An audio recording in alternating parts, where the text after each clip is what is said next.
one of the things I found in my practice was that this is useful for people who are trying to embark on an intimate relationship, is you need to talk to your wife about the domestic economy and the practicalities of your life together for about 90 minutes a week. And you need to date at least once a week for that length of time, or maybe twice if you can manage that. And if you don't do that, you will become isolated and lonely, and you'll develop a backlog of communication. And if you don't fix that, you'll end up divorced, and then you'll be fixing it for the rest of your life. Absolutely, absolutely. And whenever, man, backlog of communication, I love that. I love that idea, as though I'm just putting rocks in a backpack, and eventually that backpack's going to wear me down if I don't have a regular practice of communication. And again, somehow this became a moral or characterological issue. I think it's the skills issue, man. I think taking some of the drama and smoke out of it and just saying, hey, I don't know how to tell you, wife. I've never seen it done. I didn't see it at my house growing up. I've never seen it. I don't know how to do this. So I want to practice once a week. Let's go over our calendar. Let's go over our budget. Like, how are we going to spend money this week? And let's practice. I'm going to try to tell you what I need this week. About 5 years ago, my marriage was, we were hanging on by a spider's web, just hanging on. And so my wife and I realized we got to, if we're going to hang on to this thing, we're going to have to rebuild it out of ash, right? And I can't tell you, I'm a 6'2", 195 pound, I lived in Texas my whole life, Texas male. What it took for me to look across the table and tell my wife, I just occasionally want you to tell me that you're proud of me. That was a hard thing for me to say.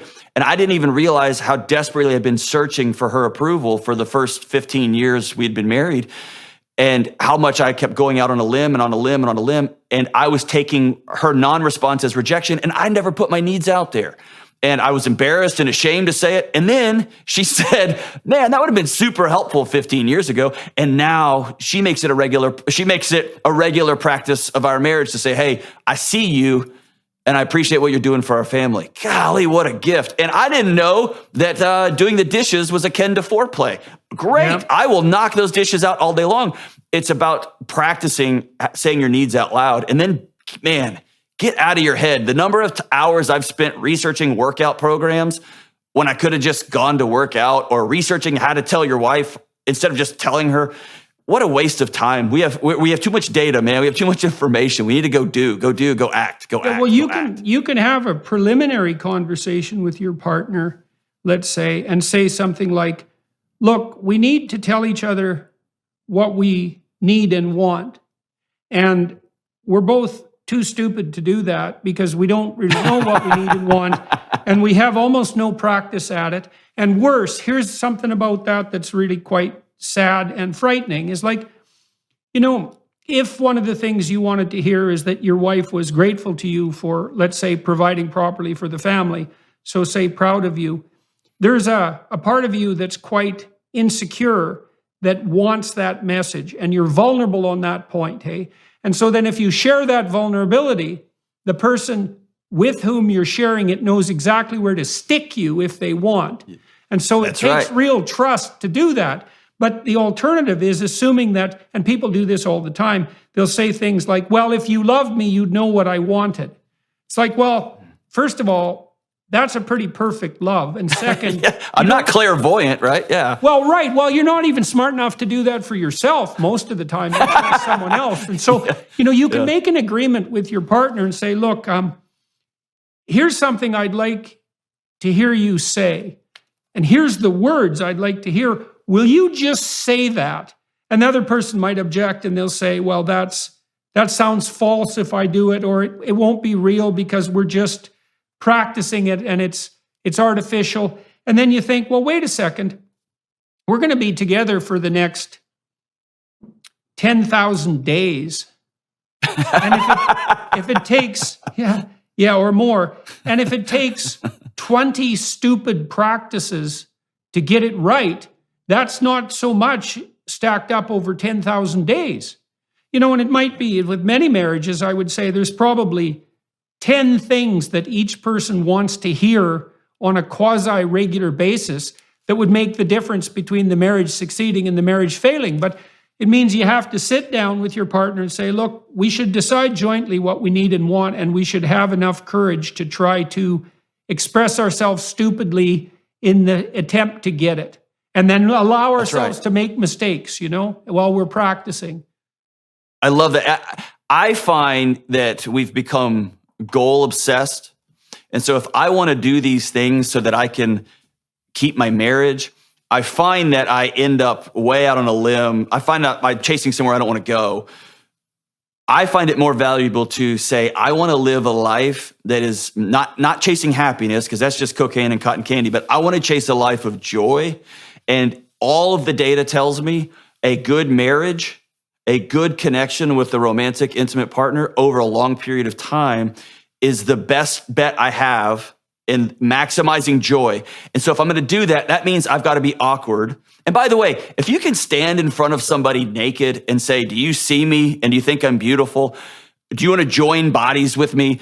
Surely you can say, hey, when I see dishes in the sink, it makes me feel like I'm not being the romantic partner. I feel like I'm less of a wife because I've created this narrative in my head that this is what a perfect wife does or a perfect husband does.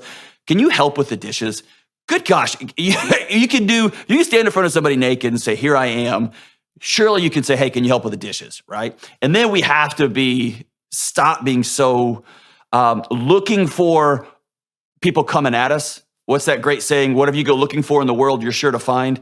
Start receiving that feedback as an invitation, not as you've been screwing this up, right? Because my wife could have heard that, me saying, hey, I just want you to say you're proud of me every once in a while, as me throwing a grenade, right? You're failing me because you're not doing these things. She took it as, here's an invitation. Here's a way you can love me better. And what a gift, man. What a gift. Yeah, well, we got to get over ourselves, man. You can help people box those sorts of things in too by saying, look, let's make this discussion about the smallest thing possible, right? Yeah. We're not opening up Pandora's box and assessing the validity of our entire marriage. We're going to try to get one small thing slightly better. And we're going to assume that lots of things are going well. And so we're going to sit down for 90 minutes a week. Maybe that's not all at once. And we're going to share what's on our minds, and we're going to talk about what we would like to see happen and how we would respond positively to that. And we're not going to leap to the conclusion that that's a generic criticism of the whole marriage. This is partly also why people don't have these conversations, especially when they have developed a backlog of communication. So my wife and I had a rule too, which was, well, we had a couple of rules that helped us along with this to not have the backlog. And one of the rules was, don't agree to anything that you don't agree to. Because the last thing I wanted to hear 5 years down the road after we had embarked on a particular pathway was, well, I didn't really want to do that, but I just went along with it because I thought you wanted to. It's like, well, what am I supposed to do about that now? That was 5 years ago, and we talked about it, and I didn't want you to agree because you thought it was easier to agree. I wanted a consensus. And the corollary to that was, if we're going to talk about something that needs to be addressed now and that will be fixed in the future, we don't get to drag up the past. Because that's another thing that happens, right? Is you start talking about things that are problematic, and one person or the other goes, well, you always act like this, you've always acted like this, and there's no chance in the future that you're ever going to change.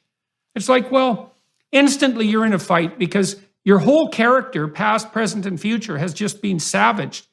When the conversation should be something like, our meal times might go 15% better if after you were done eating and we had all finished, you brought your dishes to the sink and rinsed them off and put them in the dishwasher.